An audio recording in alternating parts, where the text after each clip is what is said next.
Hello, friends. Today I am going to be teaching you a lesson in Reader's Workshop. If you take a look at my screen, I have our goal for today. So I'm going to read it to you. It says, today's goal, to find how authors use literary language to make the ordinary extraordinary.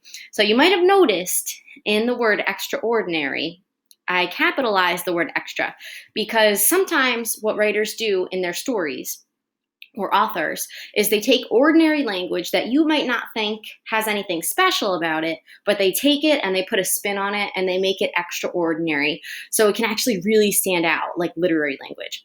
So I'm going to show you a story today, just a little piece of it. It's called The Stories Julian Tells by Anne Cameron. And in this book, the author uses a ton of ordinary language and makes it extraordinary.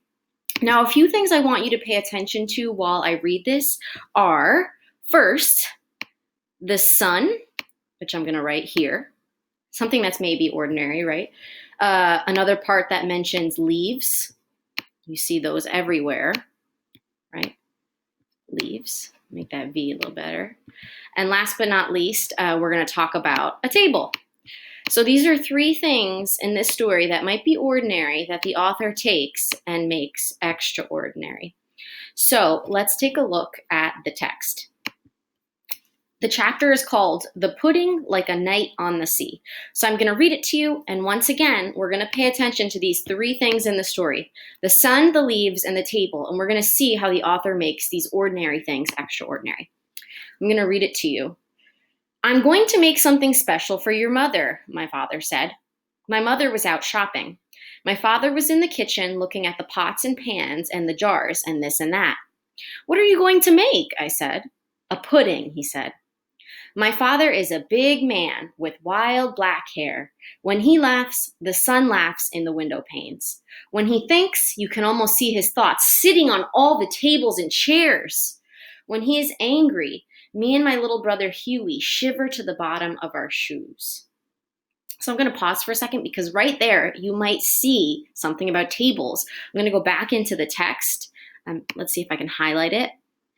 It says, you can almost see his thoughts sitting on all the tables and chairs. Now I know as a reader, you can't really see thoughts in your brain sitting on tables. So I'm imagining that the author is trying to tell me something special. This is extraordinary language. So I know that his thoughts are sitting on all the tables. So maybe that means you can't really see someone's thoughts or what they're thinking, but maybe it's like when you're sitting with them and you're in a room with them, you kind of know what they're thinking. It's almost like you see someone who maybe looks upset or they're kind of puzzled. You can almost like see their thoughts because you're thinking about it and you know what they're thinking about. You know what they're feeling. It also says in the text, when he is angry, so I guess they can tell he's angry sometimes, me and my little brother Huey shiver to the bottom of our shoes. Let's keep going in the story. What kind of pudding will you make? Huey said. A wonderful pudding, my father said. It will taste like a whole raft of lemons. It will taste like a night on the sea. Oh, that's a little special right there, that language. I don't know what that means. I don't know if you could taste pudding like a night on the sea, or if it's like a raft of lemons. I've never really heard of that. So maybe he's trying to say that like it has that really special taste that people enjoy. Then he took a knife and sliced 5 lemons in half. He squeezed the first one. Juice squirted in my eye. Stand back, he said, and squeezed again. The seeds flew out on top of the floor. Pick up those seeds, Huey, he said. Huey took the broom and swept them up. My father cracked some eggs and put the yolks in a pan and the whites in a bowl. He rolled up his sleeves and pushed back his hair and beat up the yolks. Sugar, Julian, he said, and I poured in the sugar. He went on beating. Then he put in the lemon juice and cream and set the pan on the stove. The pudding bubbled and he stirred it fast. Cream splashed on the stove. Wipe that up, Huey, he said. Huey did. It was hot by the stove. My father loosened his collar and pushed at his sleeves. The stuff in the pan was getting thicker and thicker. He held the beater up high in the air. Just right, he said, and sniffed at the smell of the pudding. He whipped the egg whites and mixed them into the pudding. The pudding looked softer and lighter than air. Ooh, lighter than air. I can almost see a comparison right there. So maybe it's super light, like air is light. Done, he said. He washed all the pots, splashing water on the floor, and wiped the counter so fast his hair made circles around his head. Perfect, he said. Now I'm going to take a nap. If something important happens, bother me. If nothing important happens, don't bother me. And the pudding is for your mother. Leave the pudding alone.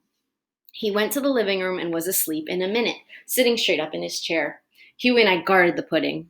Oh, it's a wonderful pudding, Huey said, with waves on top like the ocean. I said. I wonder how it tastes, Huey said. Leave the pudding alone, I said. If I just put my finger in there, I'll know how it tastes, Huey said, and he did it. You did it? How does it taste? It tastes like a whole raft of lemons, he said. It tastes like a night on the sea. Well, I'm definitely hearing that special language coming up again. It must mean that it tastes really nice. You've made a hole in the pudding, I said, but since you did it, I'll have a taste. And it tasted like a whole night of lemons. It tasted like floating at sea. So we know it's really not a raft of lemons, and we know it's not floating at sea, right? We're comparing it to something nice. It's such a big pudding, Huey said. It can't hurt to have a little more. Since you took more, I'll have more, I said. That was a bigger lick than I took, Huey said. Look at the pudding you spilled on the floor. I'm going to clean it up, I said, and I took a rag from the sink. That's not really clean, Huey said. It's the best I can do, I said. Look at the pudding, Huey said. It looks like craters on the moon. We have to smooth this over, I said, so it looks the way it did before. Let's get spoons. And we evened the top of the pudding with spoons, and while we evened it, we ate some more. There isn't much left, I said. We were supposed to leave the pudding alone, Huey said. We'd better get away from here, I said. We ran into our bedroom and crawled under the bed. And after a long time, we heard my father's voice. This story's not looking good to me at this moment. Come into the kitchen, dear, he said. I have something for you. Why? What is it? My mother said, out in the kitchen. Under the bed, Huey and I pressed ourselves against the wall. Look, said my father, out in the kitchen, a wonderful pudding. Where is the pudding? My mother said. Where are you boys? My father said. His voice went through every crack and corner of the house. We felt like two leaves in a storm. So I'm going to pause for a second because I know in the story I wanted to look at the sun. That's one thing I specifically thought about. And it says we felt like two leaves in a storm. Now, if I'm thinking like a reader, I know that Huey and his brother, Julian, they're not two leaves in a storm. So I really have to think about what that could possibly mean. If I'm thinking of a storm, leaves could be flying, shaking, whistling in the wind. So I'm thinking that they might be shaking and they might be scared. They're comparing themselves to that. They're making the words being scared and turning it into feeling like two leaves in a storm. A good reader can really think about that and figure it out. Where are you? I said. My father's voice was booming. Huey whispered to me, I'm scared. I guess I was right. We heard my father walking slowly through the rooms. Huey, he called. Julian. We could see his feet. He was coming into our room. He lifted the bedspread. There was his face, his eyes like black lightning. He grabbed us by the legs and pulled. Stand up, he said. We stood. What do you have to tell me? He said. We went outside, Huey said, and when we came back, the pudding was gone. Then why were you hiding under the bed? My father said. We didn't say anything. We looked at the floor. That's where we're going to pause for today with our story. But I want to look back at our goal. We said our goal was to find how authors use literary language to make the ordinary extraordinary. We know that we saw the sun in the story. And if we look back in the text, it actually says how the sun was laughing. When he laughs, the sun laughs in the window panes. Now we know the sun can't actually laugh. So he was comparing the father to that bright moment and that laughing moment and it being super happy. We also looked at the leaves and we looked at how the two siblings were shaking like leaves while they were waiting for their father to come in and figure out what happened with that pudding. We did notice that in the story. They felt like two leaves in a storm. We realized that they were really shaking and scared.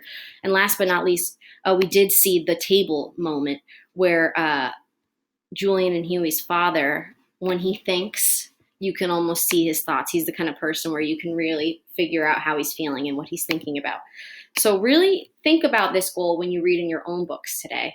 I want you to think about if you can find any ways that the author is using ordinary language to make it extraordinary. And you can even think back to this story, The Pudding Like a Night on the Sea. See you later.